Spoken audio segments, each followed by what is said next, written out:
Anak, tay anong tawag sa taong nag-aaral ng masyadong maraming?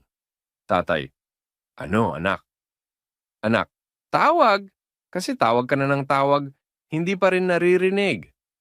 Teacher, Juan, bakit hindi ka nakapasa sa exam? Juan, kasi po nag-aral naman po ako pero nakalimutan ko yung formula. Teacher, ano naman ang formula na nakalimutan mo? Juan, yung formula na pag hindi mo alam, itapon mo na lang. Lola, anak, anong tawag sa taong hindi marunong maglaba? Anak, hindi ko po alam, Lola. Ano? Lola, wala kasi wala siyang laba. Teacher, Juan, bakit ka late?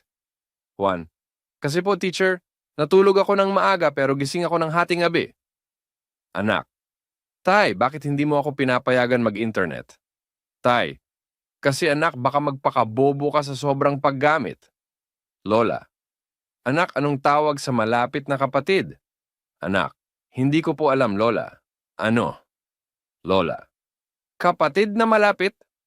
Juan, Nay, anong tawag sa taong mahilig sa puno? Nay, hindi ko alam, Juan. Ano? Juan, punophilic.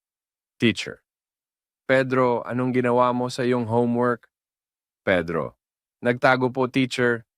Katrina, anong tawag sa may masamang amoy ng bibig?